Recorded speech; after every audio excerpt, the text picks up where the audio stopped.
the Jack Benny Convention. Today's panel, a conversation with Ivan Curry, Ann Whitfield, and Jeanine Roose, moderated by Walden Hughes. Oh, hi, how are you? I'm okay, and you? Good, I'm fine, thank you. It's snowing here in Seattle. Oh, my. Wow. It's a lot on the ground. It's been snowing all night. Has it? Well, so you can build a snowman. I don't know, it looks like it's too dry and fluffy for a snowman. Oh, really? Gotta get out the hose, water it down a little bit. 29 degrees in Seattle. Wow, well, cold enough to snow. Okay, Walden, do you want to go ahead and start? Yeah. We have a lot of I'd like to introduce our wonderful panelists. All people know, so this will be a lot of fun. I want to welcome Ann Whitfield. She was, of course, on the Phil Harris Faye show, One Man Family. She played the little French girl on the Ford Theater, The Homebrews of Midnight. And she was in the movie White Christmas. So, Ann, welcome to being with us today. And our friend Jeanine Roose was also on the Phil Harris Faye show. She did the Jack Benny radio show. She played Phil's daughter. She had a hit record with Phil. Wednesday, Tuesday, went up to number 4 in the country. I was the little girl. I know, you were the little girl in that, and you were in the movies. Of course, It's a Wonderful Life. Mm-hmm. And then our friend Ivan Curry, best known for being Bobby Benson out of Radio New York. Did several Jack Benny shows when Jack made a trip to New York. Very good dramatic actors. You would hear him on Cavalcade of America, Theater Guild, and longtime director in television and a college professor teaching television. Ivan, thank you for doing this.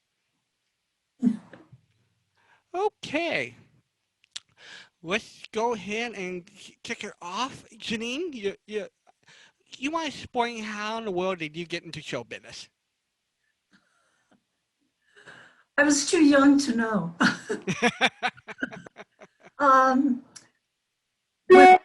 When I was 3 years old, I was not talking very much. And so my mother was concerned, and she went to the doctor, and he said, well, there's nothing wrong with her. Why don't you enroll her in the Meglin Kitties School for Performing Arts? And that was a very popular school in Los Angeles. I have many friends who were also part of that school. Anyway, I went, and I was a good performer and very personable. And so my mother would sit around and talk to the other mothers who were also interested in getting their children into show business.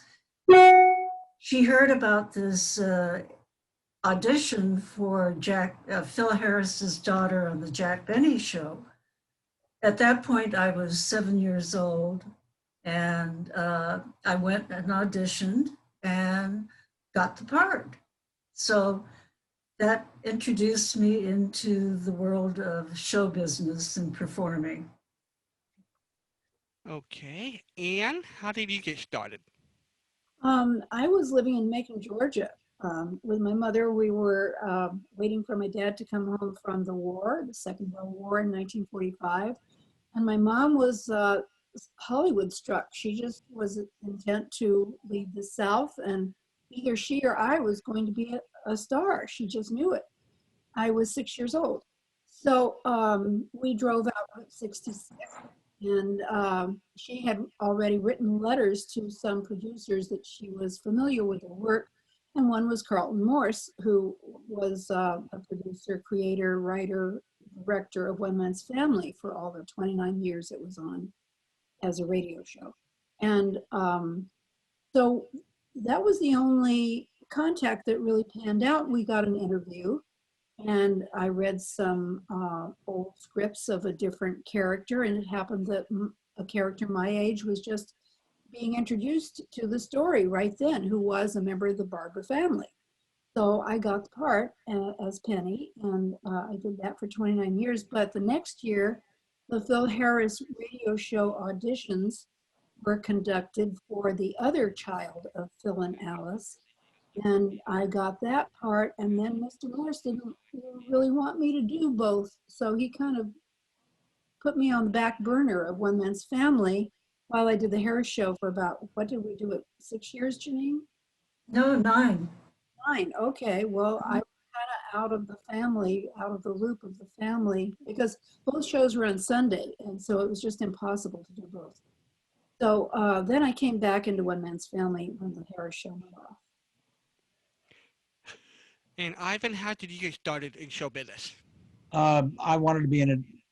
When I was 4, I passed by RKO Theater, and there was I saw all those wonderful pictures along the wall of movies, and a fairy princess in a little house. Of course, it was the cashier. Whatever it was, I wanted to be in it, and so I had to wait for about 6 years to get a job, which is a long haul. And I danced or sang when anyone would even begin to suggest that might be a possibility. And somebody took me, said, "Oh, there's a wonderful acting coach you should see." And I saw the wonderful acting coach.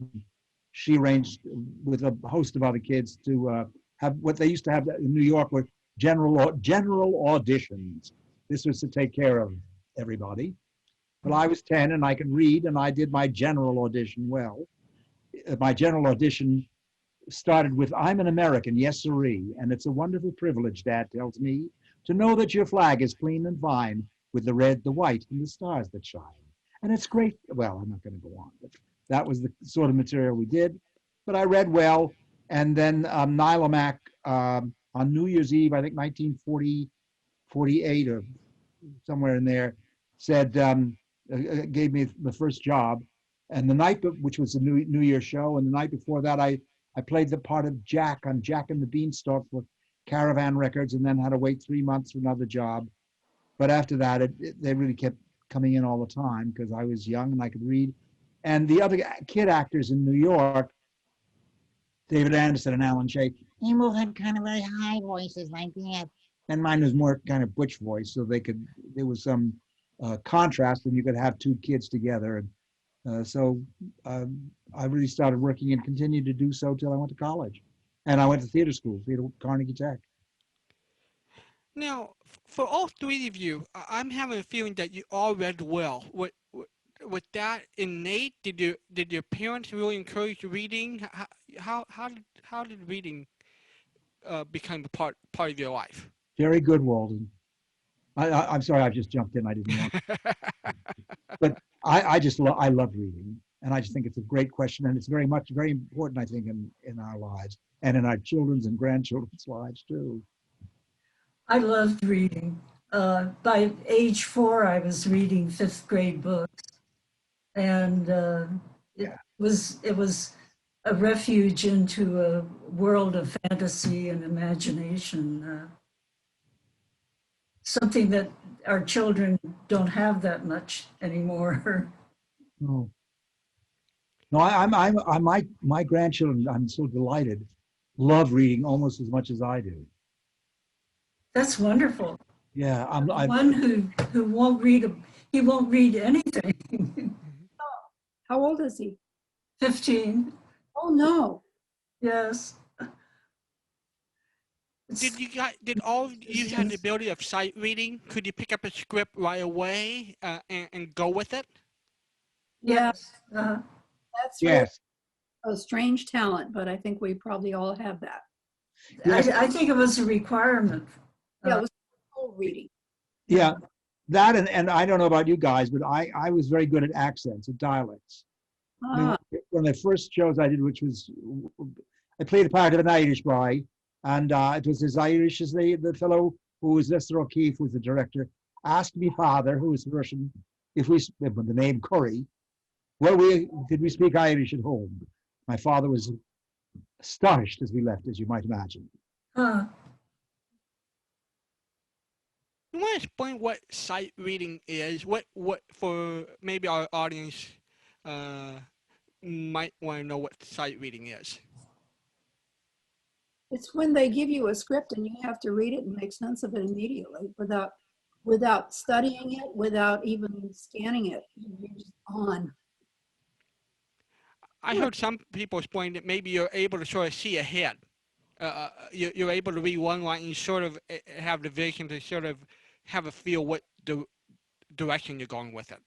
Yeah, a little bit, but if you do that too much, then you get too distracted and you don't do a good job on what you're doing. With You also drama, have to be able to do it accurately. Uh-huh. And don't mess up the other actors. Right. so with timing, then is that innate, or can they teach timing for kids? I have an interesting story about timing. I'll try to make it short. I had a running part on the Baby Snook show with Fanny Bryce. Mm-hmm. She was probably about my age at that time. And she was a very, very nervous, high-strung, strong personality. And this was an audience show. And so I was the straight man for her. And I would feed her a line, and then she would have the laugh line. And then I would feed her another line, and she would have the laugh line of the scene, the dialogue. And we were there in front of the audience, and so she would get the laugh. And my mother had told me to wait until the laugh was finished before coming in on my line. So that's what I did. I waited until there was silence, and then I would come in. And I noticed that Miss Bryce she had her script in her hand, and it was going like this, but she was so upset, and I didn't know what was going on with her. And as soon as the show was over, she yanked me over to a podium, stood me up on the podium, and made everybody gather around and said, "Who told this child to wait for the laughs?" Oh, dear. Oh, dear. Oh, dear. God, Oh, I also wanted to kill my mother about that point. Brave enough to say, she stepped forward, she said, "Miss Bryce, I did." And so then Fanny Bryce just lit right into her and said, "Oh, you must never, blah, blah. Wait until it's almost done and then come in." Timing. Wow. I had no idea. I don't know about you all, but I thought timing was not a problem. I mean, I kind of knew when it's going down, I better not let it get too boring and go on. What was more challenging, drama or comedy? Comedy. What do you think, Janine? I would say drama. Drama was required more, I think, of me than comedy. I make a distinction. I feel like I was a child performer more than a child actor. That I was being me on the show, and it was a perfect casting because I was sort of a baby Alice, and Phil and Anne was Phyllis.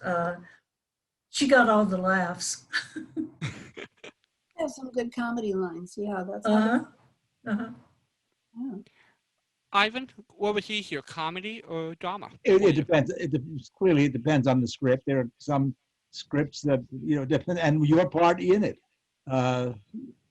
So that there's no real one answer to that. I don't think it depends on the script and the parts you have in the script. If you have to do something where your mother is dying and they're beating you and the rest of the stuff, that's probably more difficult than feeding lines to so there's no answer. Mm-hmm. Walden, Now, I'm sorry, Walden. We had some questions in the Q&A whenever you're ready. okay, I hold on to those, Big John. I want to get to a couple of things. Ivan, talk about the time when maybe a celebrity like Jack Benny or somebody like that from Hollywood would come into New York. Talk Yeah, about those types of experiences. sure, because there really was that. The other show I used to do like that was Dr. Christian, and he used to come in New York every so often, and Eddie Arnold from Mr. President. That was another Yeah. one that was. Gene Herschel. You think of Gene Herschel, Dr. Christian, yeah. Yes, and right, and you know, it was kind of, well, I have a whole thing.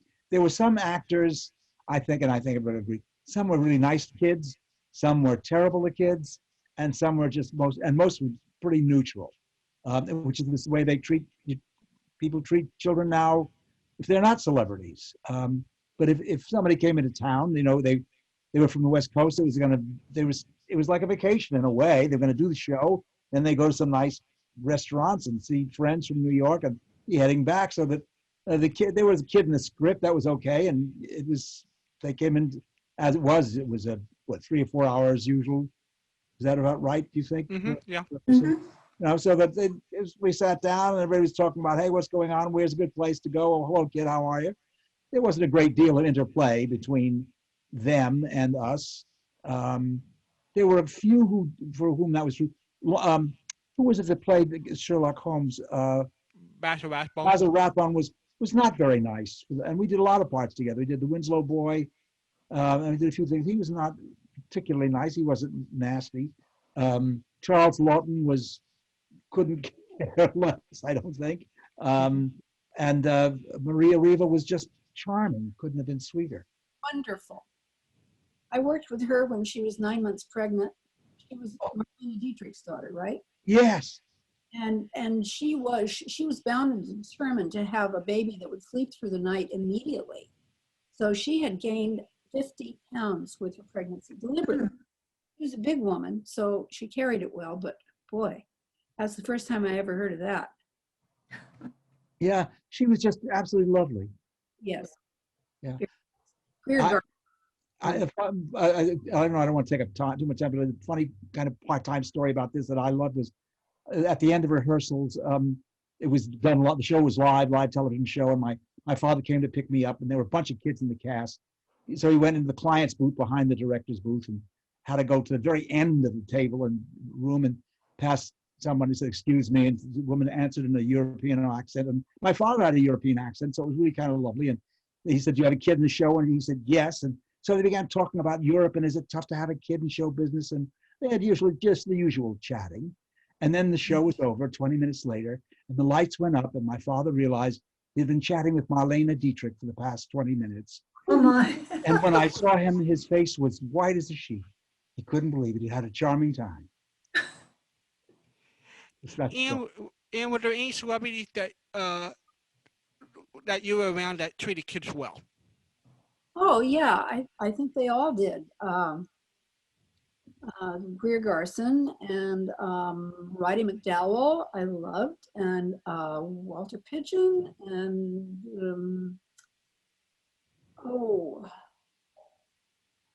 what's his name? I did Lullaby of Christmas with him.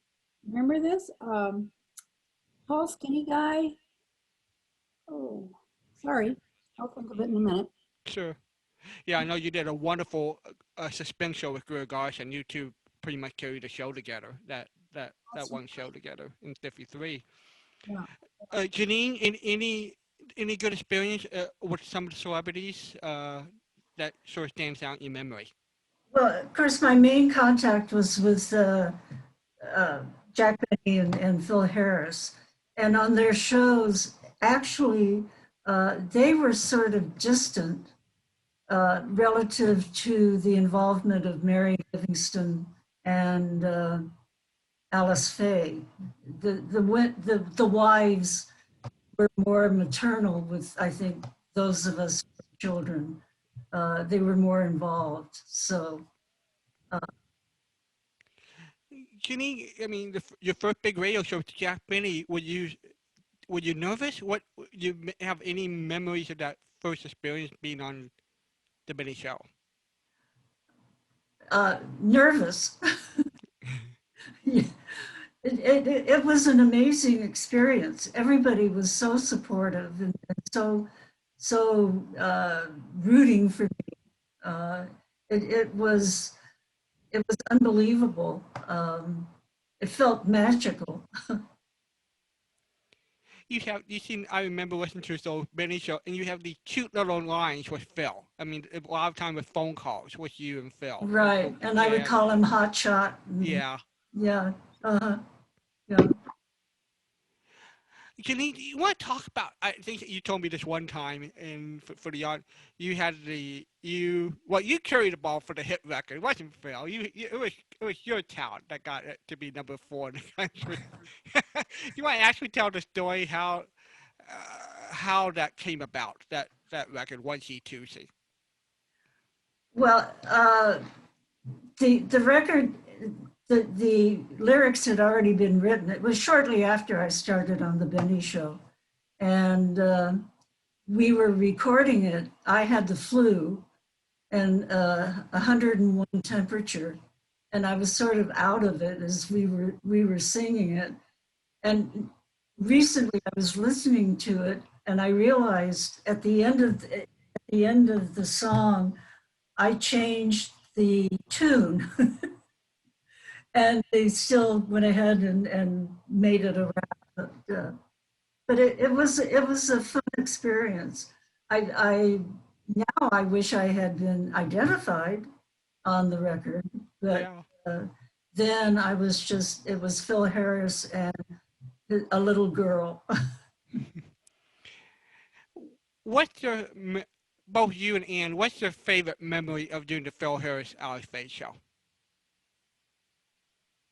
When I would encounter Miss Faye, usually in the ladies' room before a show, she was just so lovely. She was my model of feminine mother. She always had straight seams in her stockings, and she was always warm and kind to me. Janine, do you remember, I was thinking about our Christmas gifts that we got from them. And times that they flew us to the East Coast, to Chicago and New York. And we even went to Washington, D.C. for the Truman inaugural, right? Right. Yes, yeah. All those places, and we were treated so well. It was quite an experience. We flew in an airplane across the country. Well, the first time we went on the train. That was lovely.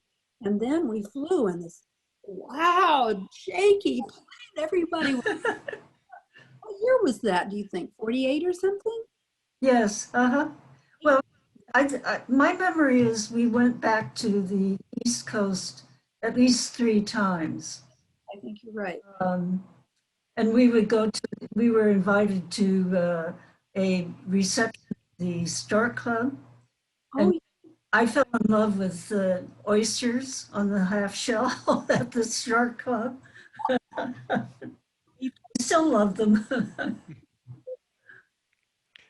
Ivan, what's your experience of getting to the Jack Benny show? Was it a direct? Was it a special? I wish I knew. Also, I do want to say I might have given the impression that about actors. I loved the actors, certainly on Bobby Benson show, and were terrific, and I got to know and love them, and so many of the heavies that would come in. I mean, I don't know the names: Lawson Zerbe, Leon Janney, Ralph Bell, Roger DeKoven. They were all Gil Mack. They Louis Van Ruten. For the audience, you got Don Knox story because Don, that was really the big Don break Knotts, for Don Knox. So they were all really sweet, all the rest of that, and it was a family, and that was kind of, I left that show and did Portia Faces Life, and that was another family. You keep losing these families when you do a show for them at the time. Suddenly, it really is a sense of loss. You get to be better at losing things, I think, maybe because of it. The Jack Benny show, we didn't really. I don't remember. I remember doing it. I remember that partially because Bob Novak, who was the director of the Bobby Benson show, loved Jack Benny. I mean, and told stories about Jack Benny. I don't know how Bob knew about Jack. But my personal remembrances are just that of working with a competent actor who treated me well, and I was glad. I was delighted to be asked back a second time on his next trip. I thought that meant that I had done okay the first trip, and that's what I wanted to do. And Janine, occasionally Jack Benny would appear on the Phil Harris Alice Faye show.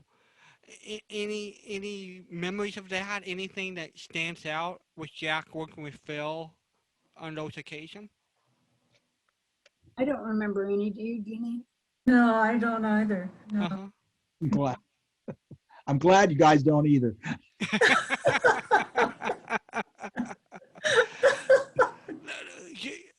We're going to go through some questions for the audience, but Janine and talk about the day, the typical day that Sunday during the Phil Harris Alice Faye show. Would it be a morning rehearsal? Would you guys go have lunch somewhere? Walk me through that day and do this. There would be a morning rehearsal, and then we'd all leave and go have lunch while the writers were doing last minute rewrites.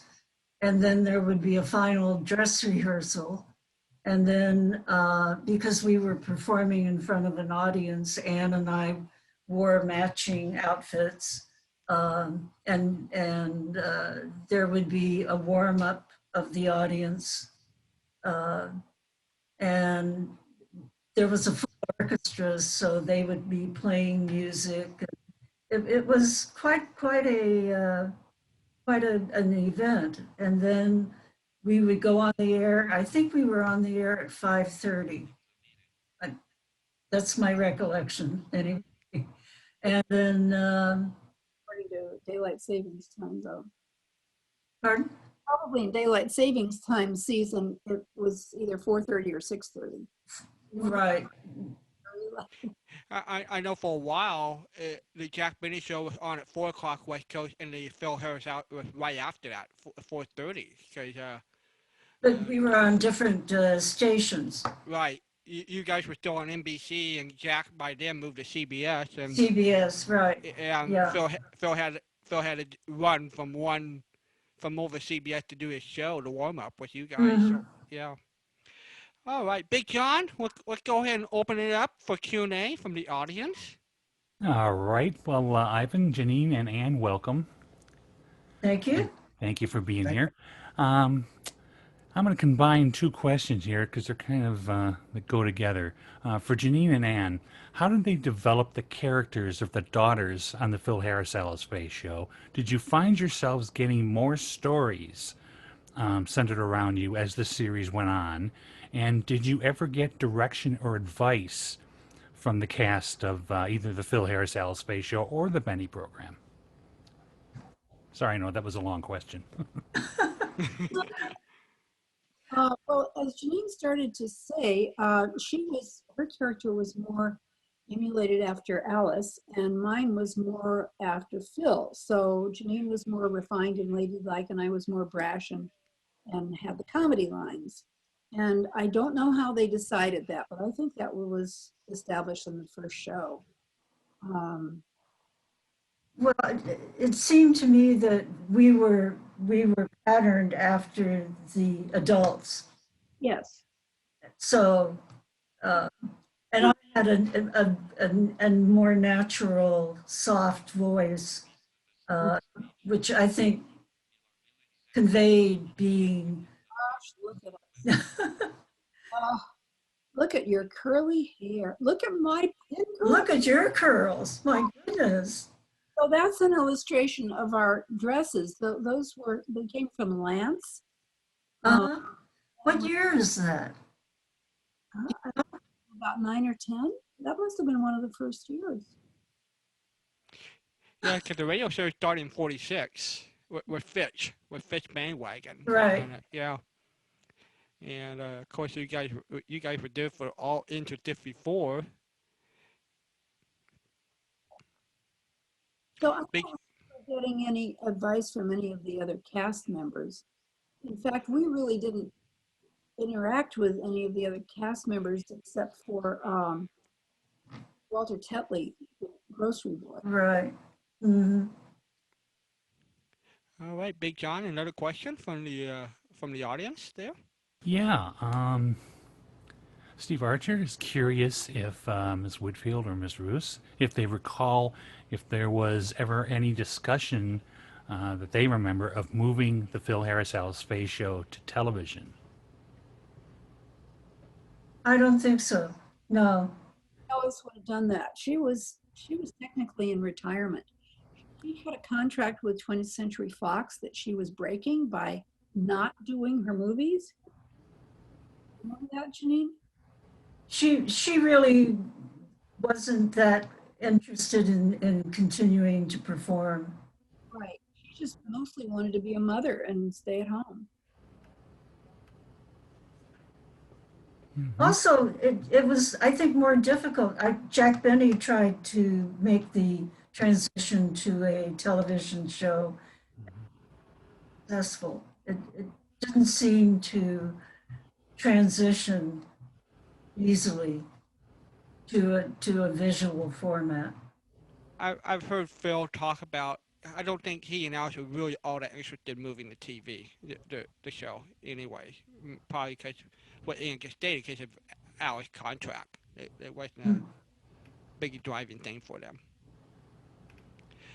Go ahead, Big John. Okay. Janine and Anne appear in two of the most beloved holiday films of all time. Craig Shemin wants to know if you have any specific or special memories of White Christmas and It's a Wonderful Life. Anne? Well, I was 15 when I did White Christmas. And I was just a worker. You know, I had to go to school for 3 hours each day on set. That was California law. And have a 1 hour lunch break. And so I was allowed to work for 4 hours on set every day. But I had to leave.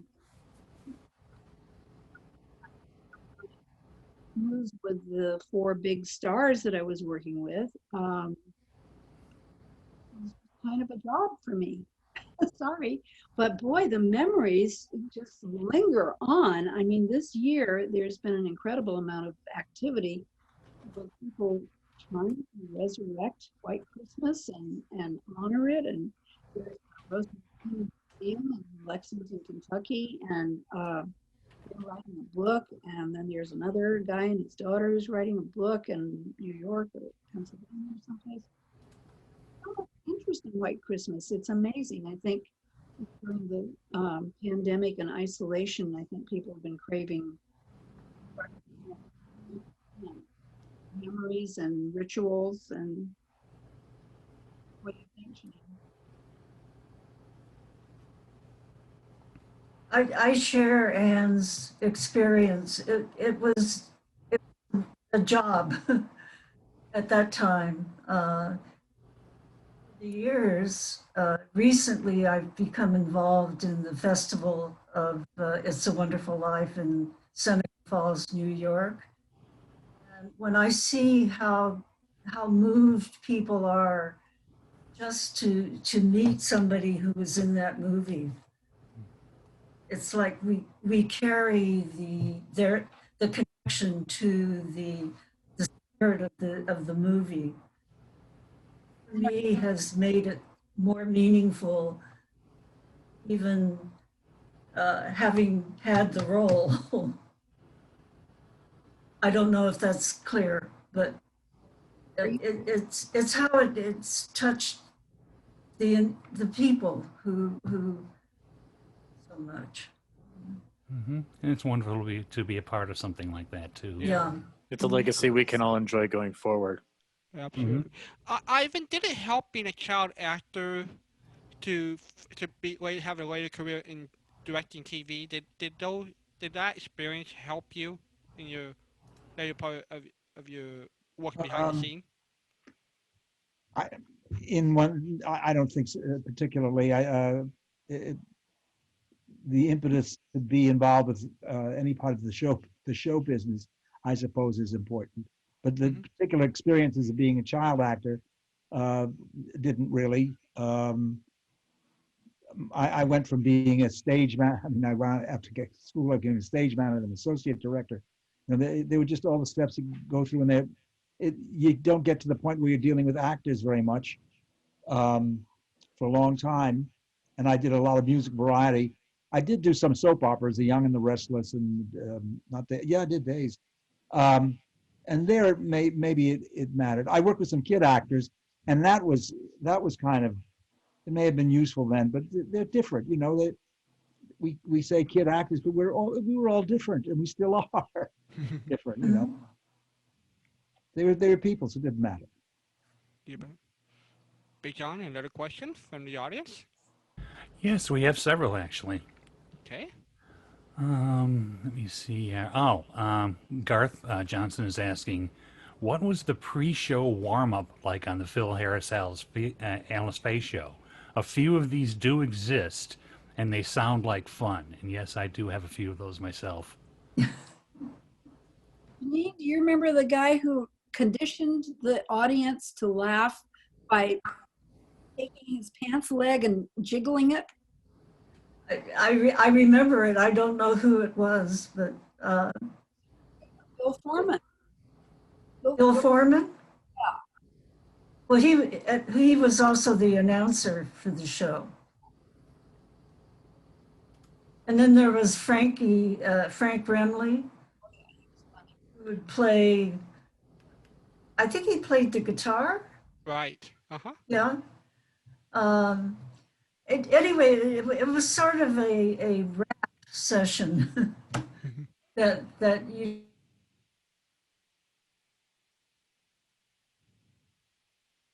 designed to get the audience laughing and loosened up and Well, you mentioned Elliot Lewis, who played Frankie Remley. Any memories of Elliot? none, I don't have any specific. I don't have a memory of Elliot on the Harris show, but I do on that Greer Garson Christmas suspense show because he directed it.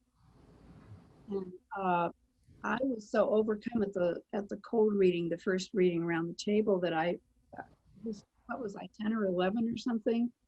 It was a very tear-jerky show. And I was so overcome that I couldn't stop crying. And he loaned me his handkerchief. And I look around. I was so embarrassed. But he was really, really sweet and a very fine director. He was what they call in the radio business a triple threat or better, because he could write, direct, produce, and act. So that's 4, not just 3 things. I think probably one of the finest things he ever did was a CBS Radio Workshop episode called Nightmare. It's all about dreams. And he did everything on that broadcast. So, okay, what do we have here? We have... We're down about 5 minutes or so. Okay. So just be aware of the timing here. We'll get one last one here. Okay. For Anne, can you talk about working with Carlton E. Morse? How involved was he with the writing of One Man's Family when you returned to the program?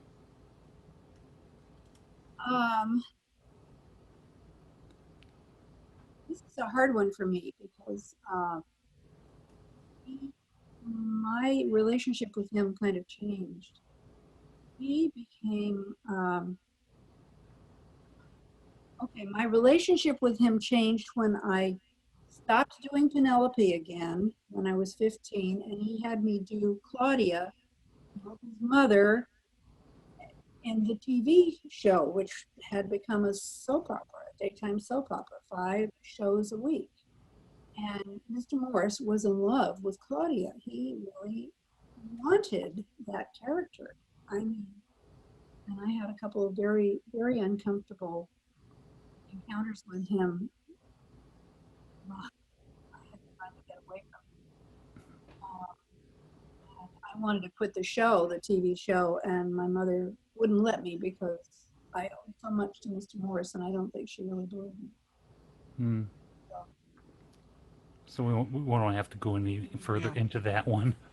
My last question: do you all 3 of you have a favorite radio or TV experience in terms of a particular episode or particular show? Ivan, anything that stands out for you as a child or adult that you really are very pleased with? I wish there were. I kind of snuck a look at the chat beforehand and saw that question coming, and I've been sort of trying to think about it.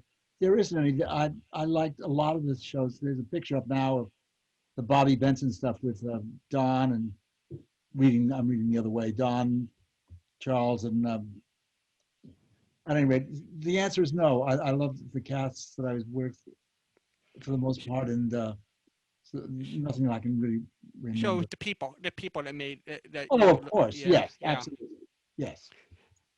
And what about you? Anything that stands out that you're most pleased with, in terms of a performance or just the experience in general? I have really been thinking a lot about that Lullaby of Christmas album Mm-hmm. with Gregory Peck. That's the actor that I couldn't think of the name of. And I played a little boy who, now this is really funny. I eavesdropped on your channel last night with John Wilder. Yep. Govern a kid actor. Right. And he told about a story where a kid gave his voice and sang a beautiful song, which was actually Dennis Day who did it. Mm-hmm. Story. And so the story that I did, The Lullaby of Christmas, was very similar, very interesting. I played a little boy who could not speak until I saw the baby Jesus in the manger. And then suddenly I could speak. I think I know. That's Whispering Street. I think you did that in 57 or 58. No, That sounds familiar to me. I'll have to go double check. At least the story does. it's an album called Lullaby of Christmas. Okay. And I think I was younger than that. I think I was, because I couldn't do boys in 55, 50s. No. Of course, for us radio buff, Ann did play Little Beaver with one episode, right, Ann? I think two, yes. Janine, anything stands out with you in terms of a favorite memory, in terms of a show, or maybe just the experience in general? Well, I think my favorite memory was actually the last show I did, which was the Lux Radio Theater, in which I played, it was Meet Me in St. Louis, and I both performed as an actor and then sang, and it was my swan song. Well, it was one of those moments where I felt everything came together, and it was the perfect time to say goodbye to that part of my life. I think a couple weeks ago, I heard your name. I didn't look. I think I heard you on Mother Wore Tight with Betty Grable and Dan Daly too, on a Lux show too. So, but well, I want to thank all three of you for doing this for us, and it's such a wonderful opportunity. And thank you, Ivan and Janine, for being with us today. Thank you. Thank you. Thank you. Bye. And